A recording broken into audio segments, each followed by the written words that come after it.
Olá a todos, sejam mais uma vez bem-vindos ao canal do professor Anatólio Arce. Seguimos com a nossa série de resolução de questões da prova do Instituto Rio Branco, da prova CESP, do ano de 2018. Estamos resolvendo as questões da parte de História Mundial. Nesse vídeo, nós vamos resolver as questões 58, 59 e 60. A questão 58 vai falar sobre a Liga das Nações e a ONU, vai fazer uma inter-relação entre essas duas instituições de caráter supranacional. E a questão 58 vai dizer o seguinte, tendo em vista que a Liga das Nações e da ONU foram instituições criadas em meio aos traumas resultantes das duas grandes guerras, julgue ser certo ou errado os itens subsequentes a respeito dos períodos de pós-guerra. Item 1. A reivindicação japonesa de incluir no Tratado de Versalhes cláusula de igualdade racial entre as potências foi duramente rechaçada pela Austrália, que possuía rigorosa política de imigração pautada nas teses eugenistas. Essa alternativa ela está correta porque, terminada a Primeira Guerra Mundial, em 1919, instituiu-se ali em Versalhes uma reunião que saiu o Tratado de Versalhes. E você tinha um sentimento eurocêntrico e racista muito forte ainda naquele período histórico. Lembrando que as primeiras décadas do século XX, existem as teorias eugênicas muito fortes. Você pode ver no Brasil, por exemplo, o racismo aqui ele não foi apenas uma prática cotidiana, ele foi uma teoria aceita por parâmetros científicos, ou seja, havia teorias racistas, teorias eugênicas. Por exemplo, uma delas era de que a raça branca era superior às demais raças existentes no mundo, aos africanos, aos japoneses. Então, aqui no Brasil, por exemplo, vou só citar um exemplo nosso para a gente fazer um parâmetro. Tinha-se a ideia de que o Brasil deveria passar um processo de embranquecimento, razão pela qual o Estado brasileiro, naquela época, incentivou a imigração europeia. Então, a partir disso, você tem teses eugênicas que dominam o senso comum das elites políticas no mundo. Então, o Japão, vendo isso, vendo que não haveria igualdade racial, porque os japoneses eram considerados pelos europeus como raças inferiores, eram os chamados amarelos, o Japão tentou colocar uma cláusula de igualdade racial. Mas a Austrália, ela foi radicalmente contra. A Austrália é uma colônia inglesa, uma ilha ali na Oceania, inclusive ela é tão dominante que denomina-se o continente australiano, mas na verdade o continente é Oceania, e a Austrália ela possuía sim uma rigorosa política de imigração pautada em teses eugênicas, inclusive você tinha que provar sua pureza racial para imigrar para a Austrália. Eles não queriam montar um país mestiço, Você tinha uma questão naquela época de que a mestiçagem era vista como algo ruim, certo? Isso era muito popular naquele período histórico. Então, o Japão ele tentou colocar essa cláusula de igualdade racial e países que tinham políticas eugênicas muito fortes se posicionaram contra. Portanto, na questão 58, o item 1 está correto. Vamos ao item 2. A Liga das Nações foi criada em 1919 e extinta oficialmente em 1946. Estados Unidos, França, Grã-Bretanha, Alemanha e Japão foram membros dessa liga até 1939, quando do início da Segunda Guerra Mundial. Essa alternativa ela está incorreta, ela está errada. Essa alternativa, logo de início, ela está errada, porque coloca os Estados Unidos como membro da Liga das Nações. Os Estados Unidos, de certa forma, o presidente Woodrow Wilson, se você for perguntar muito mais do que os Estados Unidos, foi uma iniciativa do presidente Woodrow Wilson. Ele idealizou a Liga das Nações, fez esforço diplomático, fez esforço político, mas na hora H, os Estados Unidos não entraram, porque a entrada dos Estados Unidos na Liga das Nações foi vetada pelo Senado norte-americano. Para que os Estados Unidos ingressem em alguma instituição de âmbito internacional, o Senado dos Estados Unidos ele tem que aprovar, são as leis do país, né? E nem sempre o Senado dos Estados Unidos costuma ser simpático a esse tipo de iniciativa. Então, onde que está o erro? O erro está quando a questão afirma que Estados Unidos, França e Grã-Bretanha foram membros dessa liga e Japão dessa liga até 1939. Tanto é que houve um impasse muito grande que os Estados Unidos não entraram por conta do veto do Senado norte-americano, em que o Brasil lançou uma proposta que ele ia esquentar a cadeira, né, como membro permanente até que o Senado dos Estados Unidos aprovasse a entrada norte-americana. Mas isso não ocorreu, o mundo... logo depois, né, alguns anos, cerca de 10 anos depois, o mundo foi fortemente impactado pela crise de 29 e as atenções dos Estados Unidos se voltaram para outro palco, outra situação, muito mais a sua situação de recuperação interna do que propriamente para as questões no âmbito europeu. Porque sabe-se que a Primeira Guerra Mundial foi uma guerra mundial, mas ela se concentrou no seu início, nas suas principais decisões em solo europeu. Portanto, o item 2, a questão está errada. Vamos ao item 3. A Carta das Nações Unidas, elaborada em conferência realizada em São Francisco, declarava a luta pelos direitos humanos, o respeito à autodeterminação dos povos e a solidariedade universal como princípios básicos da ONU. Essa alternativa está correta, a Carta das Nações Unidas ela foi elaborada em conferência realizada nos Estados Unidos, e olha que interessante a questão histórica para se analisar.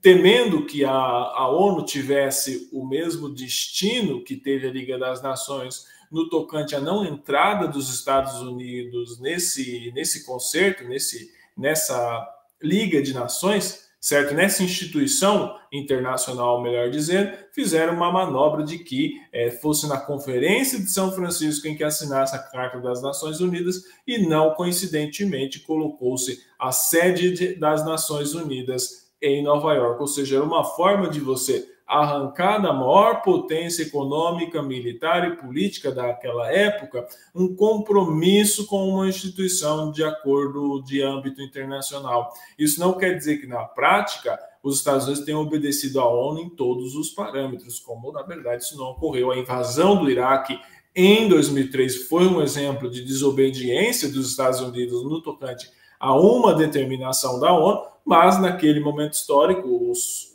políticos, as pessoas que mandavam no mundo naquele momento histórico, aqueles que estavam interessados em criar organizações no âmbito internacional para coibir situações como o nazismo, por exemplo, o Holocausto, tudo que veio de ruim a partir do nazismo, né? Eles pensaram em que você teria que ter o apoio, certo, da maior potência econômica da época. Então, não coincidentemente, eles fundaram a ONU a partir de uma Carta das Nações Unidas em São Francisco, nos Estados Unidos, e puseram a sede da ONU em Nova York, também nesse país. Portanto, a questão 3, né, a alternativa 3, ela está correta. Vamos à alternativa 4.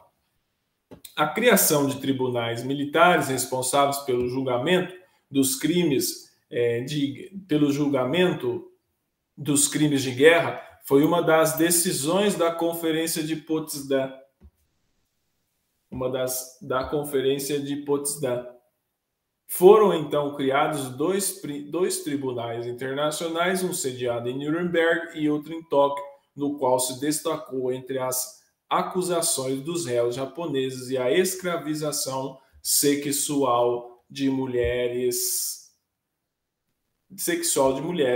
as então chamadas mulheres de conforto. Essa alternativa ela está errada, e eu vou explicar por que ela está errada, porque ela tem uma aparência de estar muito certa. Mas onde que está o erro? Por exemplo, realmente ocorreu após o fim da Segunda Guerra Mundial. Você tem a criação de tribunais militares responsáveis pelo julgamento dos crimes de guerra, tá? Mas essa decisão ela não foi tomada em Potsdam.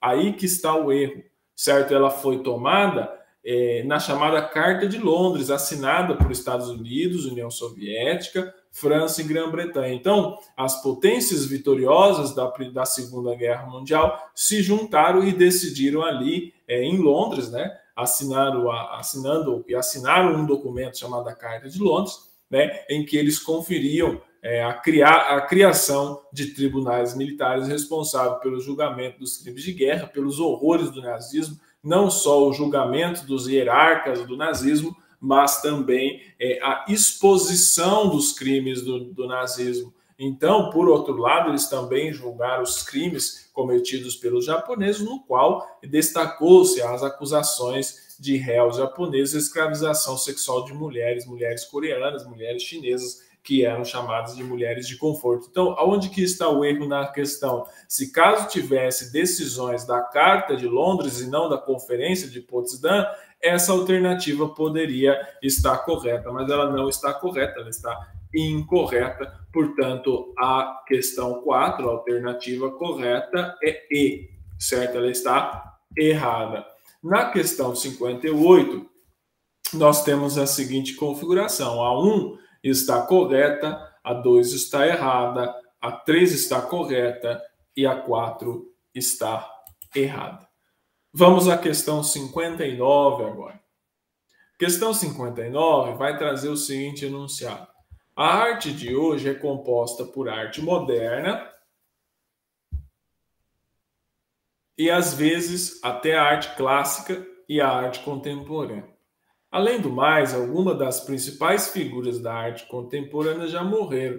Yves Klein, por exemplo, e Andy Warhol. Acho que é Warhol que se pronuncia assim.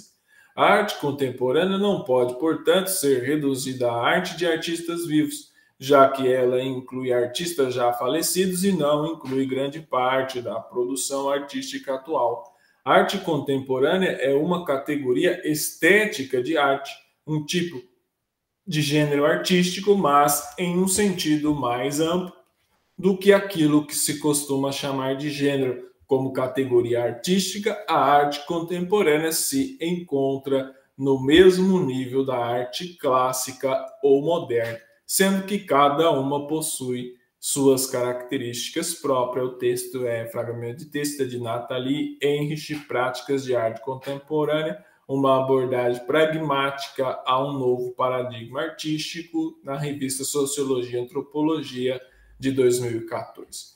Lendo o texto, vai trazer a questão 59 o seguinte enunciado: tendo o texto anterior como referência inicial, julgue-se certo ou errado os próximos itens a respeito da arte produzida nos séculos 20 e 21. Vamos lá. Alternativa 1. A ausência de representação dos indígenas pré-hispânicos foi uma das marcas do muralismo mexicano.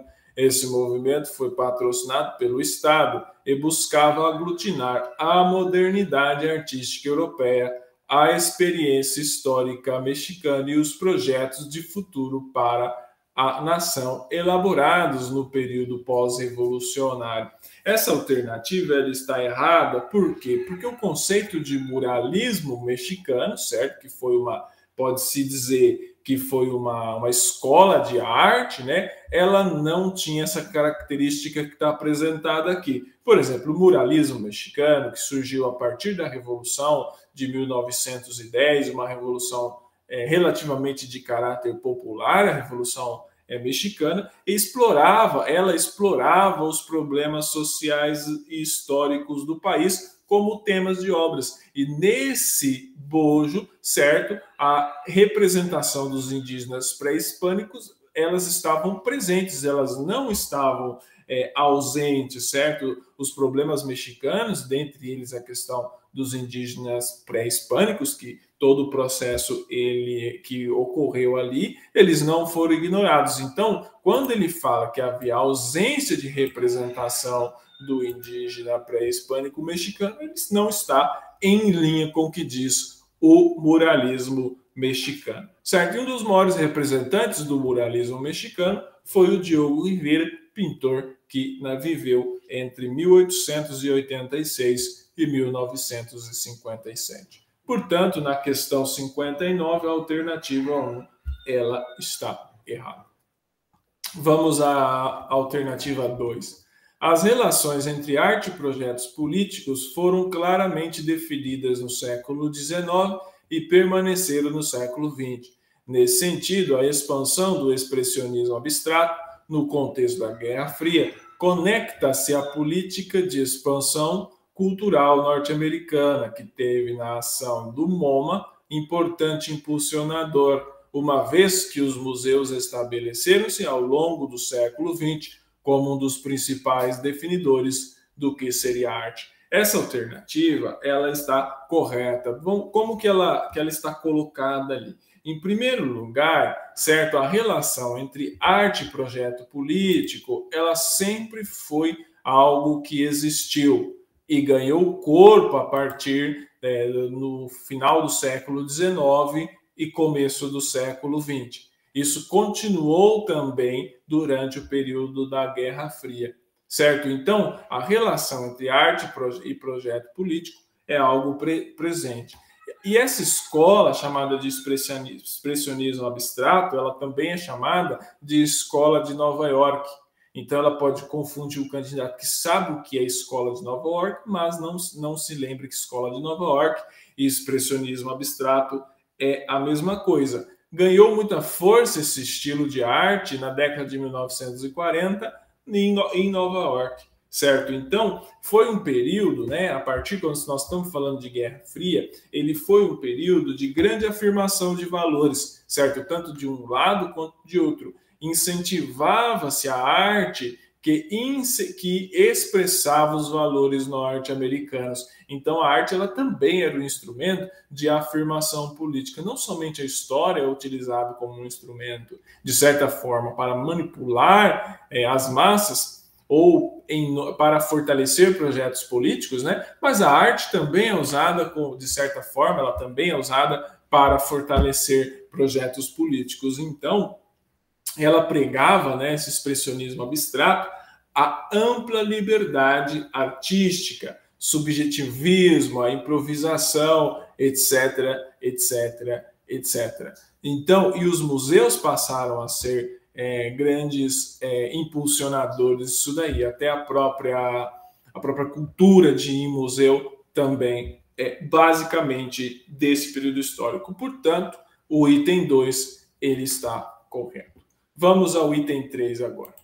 As invenções artísticas visuais urbanas têm estado cada vez mais presentes nos grandes centros. Sua difusão retoma divisões sobre o lugar da autoria, o papel político-social das artes, a ocupação dos espaços urbanos e os efeitos da mercantilização da obra artística. Banksy é um dos principais nomes dessa vertente. Banksy foi um pintor inglês da arte de rua, considerado uma arte marginal. Essa alternativa 3 ela está correta, por quê? Porque, de fato, as invenções artísticas, visuais e urbanas, elas têm estado cada vez mais presentes nos grandes centros. Se você for ver, vários países, né, capitais, os vários grandes centros urbanos da América Latina ou da Europa, maiormente América Latina e Europa, você vê essa questão da arte visual, a própria arte de rua, a própria pichação, ela é considerada uma arte marginal, mas ela tem ganhado cada vez mais espaço, sobretudo pela questão do seu papel político e social. Veja o que a arte representou na questão dos negros norte-americanos, ou do que a arte muitas vezes representa para a afirmação dos indígenas aqui no Brasil, certo? Mas nós estamos falando de arte urbana, ou seja, é uma parte da cidade, se você for observar essa arte da periferia, ela passa a ser vista quando ela ocupa o espaço público, entra na questão do espaço público. É uma arte marginal porque ela é uma arte que vem de uma expressão da periferia, ela não está colocada aí, mas o que se subentende é isso. Por isso você está falando intervenções artísticas, visuais e urbanas, certo? Muita gente não gosta, outras pessoas acham bonito. Também é uma questão de gosto. Mas o que importa para nós é que na questão 59, a alternativa 3 está correta. A alternativa 4 vai dizer o seguinte: a difusão da fotografia foi de pouco impacto na vida artística europeia do período em questão. O forte papel da subjetividade do autor e do observador, aclamado pelos representantes da vanguarda artística, desqualificava a concretude da imagem fotográfica. Essa alternativa ela está errada, eu vou dizer aonde que está o erro. O erro está basicamente assim, quando ele fala que a fotografia foi de pouco impacto na vida artística europeia no período em questão. Foi ao contrário, ela foi de muito impacto. Entretanto, ela tinha sim um forte papel na subjetividade do autor, do observador, aclamado pelos representantes como vanguarda artística, e desqualificava a concretude da imagem fotográfica. Você tinha um questionamento em que autores, né, pessoas viam que a fotografia não ia poder considerada uma arte de vanguarda porque desqualificava a concretude da imagem, ou seja, considerar a fotografia arte foi meio que, por algumas correntes, algo considerado controverso. Então, só que essa alternativa ela está errada quando ela fala que a difusão da fotografia foi de pouco impacto na vida artística europeia. Pelo contrário, ela foi de muito impacto na vida artística europeia. Portanto, o item 4 ele está errado. Na questão 59, o item 1 está errado, o item 2 está correto, o item 3 está correto e o item 4 está errado. Recomendo a leitura para quem tiver mais curiosidade, para saber um pouco mais sobre a história da arte, o livro da Carol Strickland, Arte Comentada da Pré-História ao Pós-Moderno, e você vai encontrar respostas para essa questão nas páginas 184 e 185 desta edição. Certo, vamos à questão 60, que fala sobre um processo social, político, econômico muito importante da história da humanidade, que é a Revolução Industrial. Vai dizer o seguinte: a Revolução Industrial teve início no século XVIII e transformou econômica e socialmente boa parte do Ocidente ao longo de suas fases. Tendo essa informação como referência inicial, julgue ser certo ou errado os itens a seguir que dizem respeito ao referido período e aos seus desdobramentos. Vamos lá, o item 1 vai dizer o seguinte: o emprego e uso da noção de conceito de mercado essencial ao capitalismo industrial foi herdado do mercantilismo. A partir da necessidade de expansão e garantia de mercados, houve a formação de estados territoriais e de impérios coloniais. O imperialismo resultou da Revolução Industrial. Essa alternativa ela está correta, por quê? Porque a noção de mercado ela é anterior ao processo de Revolução Industrial. É óbvio que na Revolução Industrial a noção de mercado se tornou muito mais incrementada e ela ganhou uma palavra que era a noção de livre mercado, que vem do Adam Smith, né? Herdeiro ali do Adam Smith. Então, você tem a criação do conceito de mercado, ela vem de antes da Revolução Industrial, ou seja, a Revolução Industrial ela deve bastante ao mercantilismo. Se você dizer que não havia um sistema capitalista propriamente dito no mercantilismo, sim, o sistema de trocas não estava totalmente calcado na questão do livre mercado, mas você tinha o conceito de mercado. Certo? E a partir daí houve a necessidade de expansão e garantia de mercados, que houve a formação dos estados territoriais e posteriormente dos impérios coloniais. Por quê? Porque a Revolução Industrial ela exigiu um nível de matéria-prima muito maior, ou seja, os países que fizeram sua Revolução Industrial precisavam cada vez mais de matérias-primas para poder produzir cada vez mais. E o avanço tecnológico que significou a Revolução Industrial exigiu-se também mais matéria-prima, ou seja, a manufatura ela exigia um certo tipo de matéria-prima, um certo tipo de incremento. O produto industrializado já exigiu outro tipo de incremento, muito mais aprofundado e muito mais matéria-prima. E onde que eles foram buscar as matérias-primas? Foram buscar na expansão colonial, maiormente na África, na Ásia, na América antes do período mercantilista, mas propriamente na Ásia e na África. Não coincidentemente, é nesse momento histórico em que as potências europeias se reúnem em Berlim em 1885 e fazem da Conferência de Berlim o que a historiografia consagrou como partida da África, certo? E aí estabelece os impérios coloniais na África e na Ásia. Ou seja, o imperialismo ele resultou da Revolução Industrial e das necessidades de matéria-prima e de expansão de mercado que a Revolução Industrial provocou no mundo ocidental. Certo? Portanto, o item 1 está correto. Vamos ao item 2. Ao mesmo tempo em que serviu como fator de aproximação entre países distintos, a Revolução Industrial ampliou as desigualdades econômicas, sociais e políticas. Também está correto. A Revolução Industrial, ela tem o seu lado não muito bonito, ela tem o seu lado obscuro, ou seja, que aumentou a pobreza e também com o processo de urbanização aumentou a favelização das cidades. Por exemplo, se você ler o livro do Engels, A Situação da Classe Trabalhadora na Inglaterra, você percebe o que era a Inglaterra na década de 1830 e 1840, sobretudo a Londres daquele momento histórico, uma cidade inchada, uma cidade poluída, uma cidade cheia de cortiços e muquifos em que os trabalhadores estavam colocados, ou seja, ampliou as desigualdades econômicas, as desigualdades sociais e as desigualdades políticas, embora foi um momento histórico de ampla evolução econômica, certo? Portanto, o item 2 está correto. O item 3, ele volta um pouco na questão do processo inglês, né?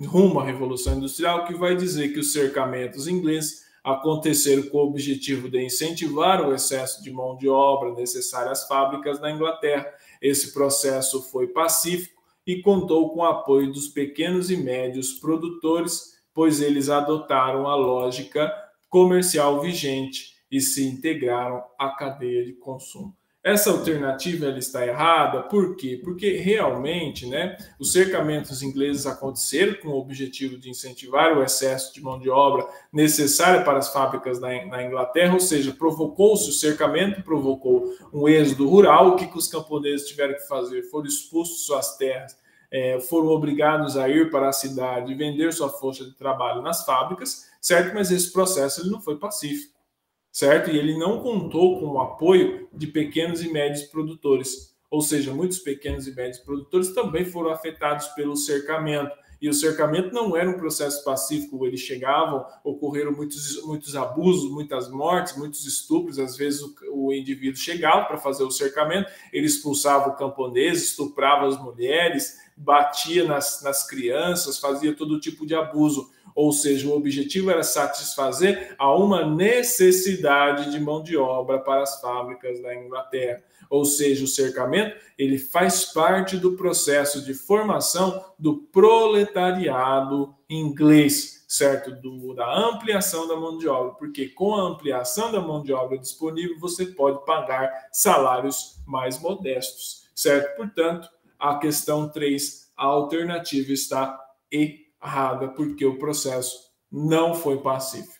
Vamos à alternativa 4. A alternativa 4 vai dizer o seguinte: sobre o influxo da mudança cultural provocada pelo então incipiente capitalismo, o uso econômico do tempo e o processo de internalização da disciplina passaram a fazer parte da retórica moral das escolas e congregações religiosas na Inglaterra. Essa alternativa ela está correta porque a Revolução Industrial ela exigiu uma mudança cultural do povo inglês. Aquela cultura ela teve que estar provocada, certo, no uso econômico do tempo. Time is money, por exemplo, ou seja, o tempo se tornou rígido, se tornou ordenado, ou seja, o trabalho no campo é diferente do trabalho na fábrica. O trabalho na fábrica ele é repetitivo, ele é disciplinado, ou seja, você tem horário para entrar, tem horário para sair. E aí, certo, a religião e a educação ela serviu como um instrumento de formação para essa sociedade adequada ao trabalho das indústrias, ou seja, por isso que passaram a fazer parte da retórica moral das escolas e das congregações religiosas na Inglaterra, ou seja, no processo de avanço do sistema capitalista, a religião, a educação, esses dois fatores foram usados como instrumentos de formação de uma sociedade preparada para o trabalho no sistema capitalista. Por isso que ele fala, o uso econômico do tempo e o processo de internalização da disciplina passaram a fazer parte da retórica moral de escolas e congregações religiosas na Inglaterra. Usaram as escolas, usaram a educação para que você criasse cidadãos disciplinados, certo? E cidadãos que soubessem fazer o uso econômico do tempo. Portanto, o item 4 está correto na questão 60, o item 1 está correto, o item 2 está correto, o item 3 está errado e o item 4 está correto. Muito obrigado pela atenção de todos vocês. Seguimos aqui os nossos estudos. Quem ainda não se inscreveu no canal e não deu um like, assim o faça. Eu agradeço bastante. Tá bom? Até mais.